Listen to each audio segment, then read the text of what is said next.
this Saturday, the 150th running of the Kentucky Derby takes place. It is known as the greatest 2 minutes in sports, and its greatness is only matched by the time we get to spend with our next guest, breaking it all down. Here to give out some winners, we pray to God, sportscasting and wiffle ball legend. It's our good pal, Kenny Mayne. What's happening, Kenny? I don't know. I feel like you text me 3 or 4 times a year when you have no good guests. Oh, stop it. Stop can that you just now. please give me 12 minutes of anything? We're trying to fill a show. I don't see you inviting me to anything, on the other hand. I mean, really. No, listen, I couldn't think of anyone else. And I want better to do this. But we're going to get to the Derby and the draft later. And other things. Yes. But Much it's later. Especially good to see you today, because on Monday you sent me a picture of a massive bear in your backyard. And we have that background. Right now, you're still in the backyard. You're not frightened off. You're not dead.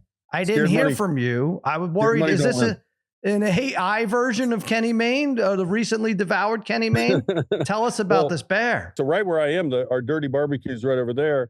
Probably clean it. Maybe that attracted him. He was right here. Then Gretchen does yoga outside right over there sometimes and just leaves the mat in the corner. And he literally laid out the yoga mat and he was, doing Shavanadze or whatever. I hate yoga. What should I do in case during this interview, because you're outside, the bear attacks you? What do you want me to do with this footage? Would you like me to send it to TMZ? No, of course. No, yes. Run it. Go with all of it. Just show us live on Instagram Live. I don't think the bear will attack me. If it did, I mean, it would just be wrong, like to get me from behind. Give me a fighting chance at least. Amazing. All right. So I'm not rooting for this, but I do have your permission to air it should we see an attack in the next few minutes. Of okay. Course.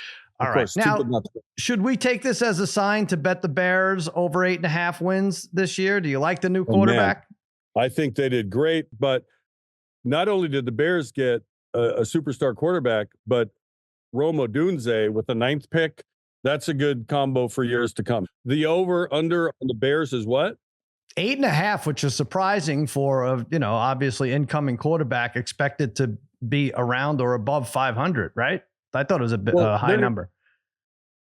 Hey, they're playing 24 games this coming year. I think that's the season a little bit. So they should get 8 wins. That's right. Your team, the Seahawks, how do you like their draft? They got that Byron Murphy who really should have probably gone higher than it was. Yeah, really good. People said the same. I usually trust in the GM there. I used to say both John and Pete, but they got rid of him. I think they're gonna be all right. I mean, they have the building blocks to be a playoff team, and then once the playoffs start, you try to get lucky. So that's all you're trying to do is make the postseason. Yeah, give us your overview of this race so I could sound smart. Fierceness is the favorite at 5-2, and then there's Sierra Leone 3-1. Put together a trifecta box, and now I'll go back and listen to this 4 and 5 times and figure out what the hell you're trying to say. Well, the problem is, as you go through the racing form, and I've seen a bunch of the races, and I like to look back. I nerd out this whole week and look back at some of the races, because you see in the trouble line, which is on the far right, if you're reading a racing form, it'll say bothered at the 8th pole, or it'll say, troubled, start or whatever, right?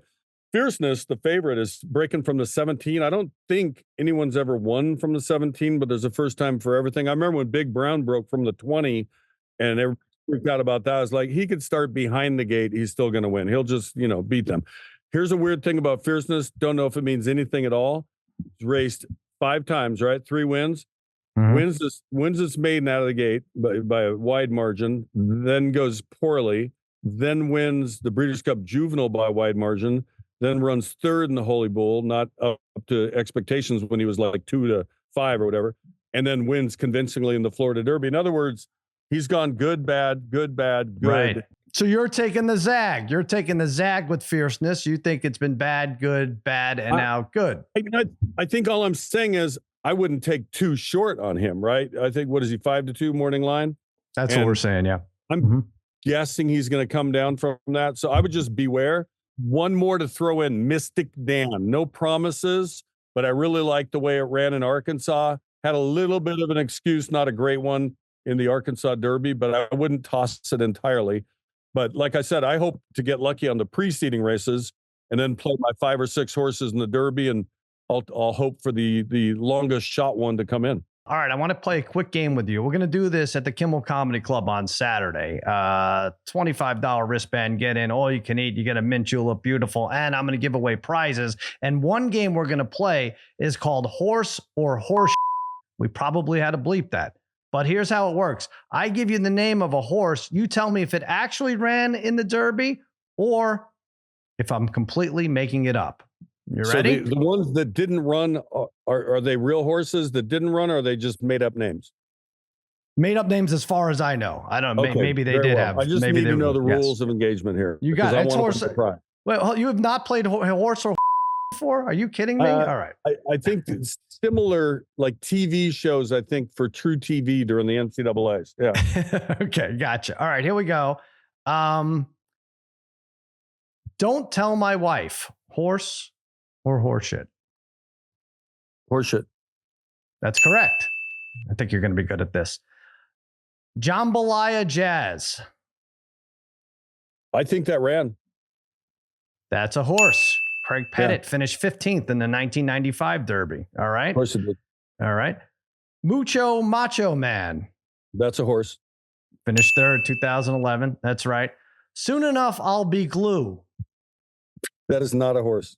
No, it really should That's be. wrong. That's Okay. wrong. I'm supportive of the NTRA's safe racing campaign. I say, all right, I'll back off. Pony Danza. Never in the Derby, no. Never. You're right. One more. Couple more. I'm a wild and crazy guy.